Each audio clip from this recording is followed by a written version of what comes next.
El próximo gobierno va a crear un ministerio nuevo. Eso, como ya venimos, los anteriores gobiernos han creado ministerios, obviamente el próximo no va a querer ser menos.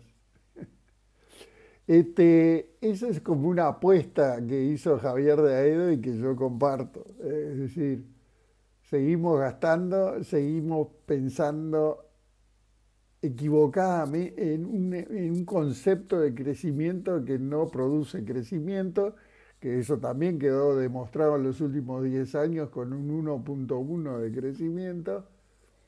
Y en fin, esto sería la continuidad de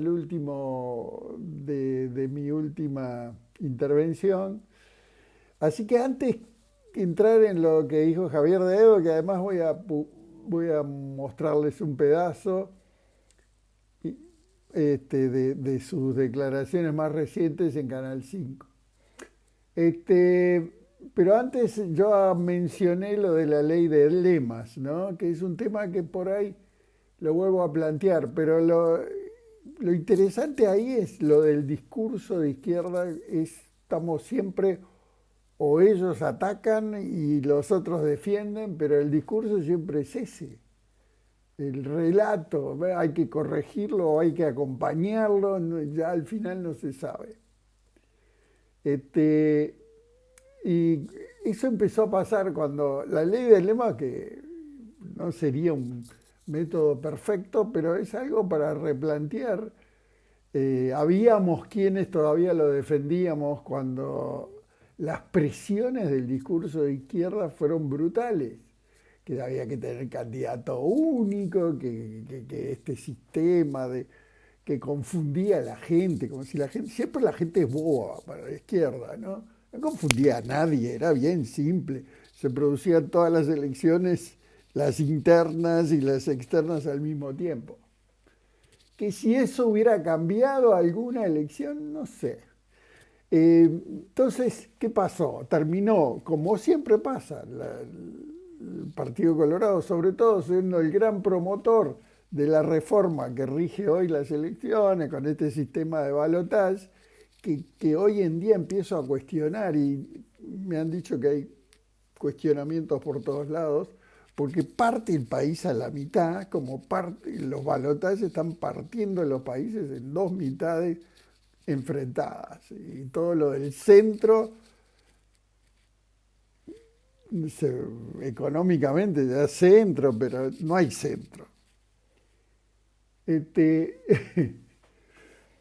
y fue así la discusión, empezó esa discusión, finalmente se suponía que iba a haber candidatos únicos, ya no hay candidatos únicos. La ley de lemas, no sé si todos la recuerdan, pero producía la elección interna, todos votaban en octubre, además era más divertida porque había opciones para todo el mundo, y después el Senado quedaba, el Senado y diputados y todo quedaba como más repartido y no había esta cosa, esta obsesión porque el presidente tenga un poder absoluto. No, el presidente que negocie, que trabaje, ¿no?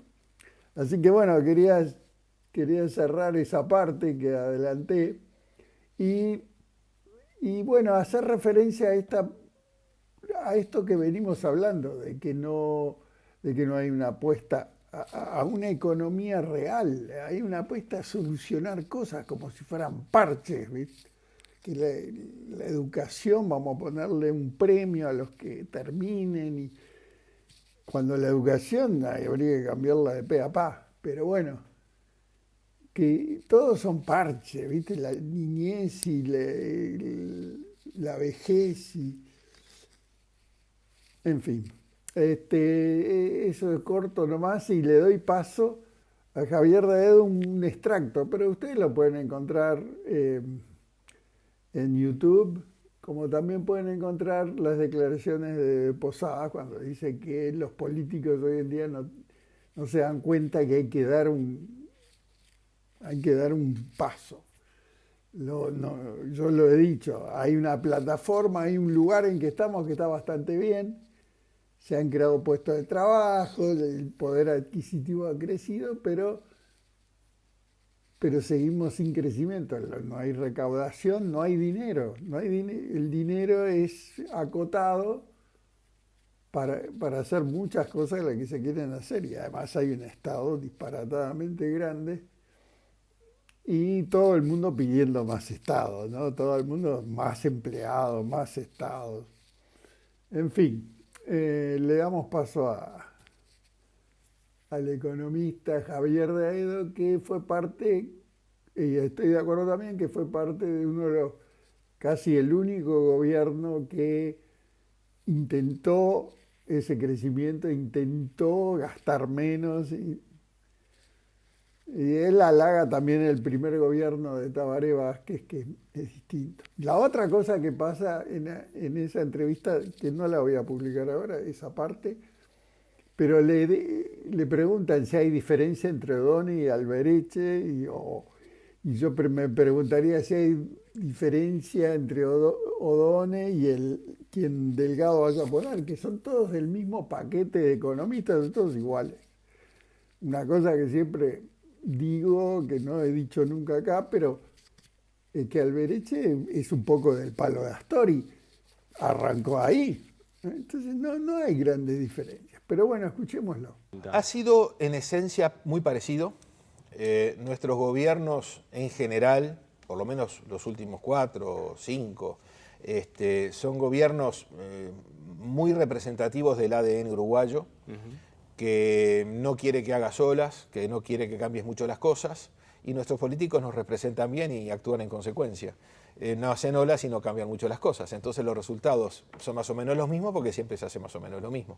Entonces, acá hubo 2 gobiernos transformadores, ¿no? De signos contrarios, pero que yo reconozco. Uno fui parte del gobierno de Lacalle Herrera, fue un gobierno transformador, hizo un montón de reformas en un sentido. Y el primero de Vázquez fue un gobierno muy transformador también, que hizo otras reformas con otro sesgo, pero notoriamente exitoso.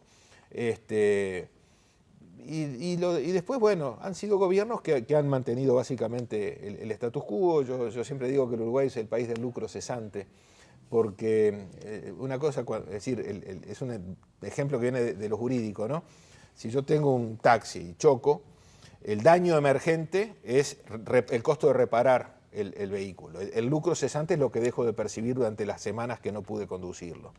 Uruguay no es un país de daño emergente por lo general. Argentina lo es. Notoriamente. Uruguay lo puede ser si se aprueba el plebiscito de los jubilados de ahora, del sistema previsional. Uruguay es un país de lucro cesante, un país que pierde oportunidades, que podría andar mucho mejor de lo que anda y no lo logramos hacer porque no queremos hacerlo, porque no nos lo planteamos. ¿Con qué tipo de medidas podríamos estar mucho mejor? Con otra inserción internacional, con otras reglas del mercado de trabajo y no las que rigen hace 100 años cuando se trabajaba muy distinto a cómo se trabaja, con otro tamaño del Estado. ¿Cómo se explica que tengamos los mismos ministerios de hace décadas? Y cada gobierno suma uno para que la repartija de cargos le dé mejor y pueda incluir algún ministro de otro sector. Digo, aquí en eso hay consenso, lamentablemente. Yo me animaría a pronosticar que el próximo gobierno va a sumar un ministerio, no sé de qué, pero me animaría a sumar. Y lo han anunciado, ¿no? Sí. Ya ha habido más de Y bueno, un lo hizo el ministerio anterior anunciado. también. Entonces, ese no es el camino. El camino es que a la gente se le aliviane la carga, primero bajando el déficit fiscal y después bajando algunos impuestos o mejorando algunos impuestos mediante caídas del presupuesto. A ver, Ignacio Munyo en Ceres acaba de hacer un estudio que en base a inteligencia artificial, no sé si lo han entrevistado Sí, ustedes, lo y hemos bueno, visto. y él detectó multiplicidad de gastos reiterados en distintas agencias estatales.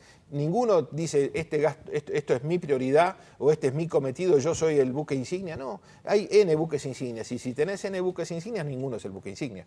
Y todos gastan y duplican y multiplican gasto en recursos humanos y en recursos económicos. Bueno, empecemos a buscar ese tipo de ahorros, dándole al país más chances de crecer. El crecimiento económico tiene 2 ventajas, la fiscal y la social, llamale. La fiscal, ¿cuál es? Si crezco más, recaudo más impuestos sin subir las tasas de los impuestos, sin crear nuevos impuestos. Se vende más, se recauda más IVA, el 22% de lo que se gasta, ¿no? Entonces, crecer más implica recaudar más y poder contar con más recursos para mejorar las finanzas públicas, para mejorar determinadas ideas que se puedan tener, por ejemplo, atacar la pobreza infantil, o los problemas de primera infancia, o de seguridad, o de lo que sea. Segunda vertiente, social. crezco más, puedo crear más empleos y pagar mejores salarios. Ese es el camino, pero no hacemos nada para eso. Y estamos Javier, creciendo mediocremente.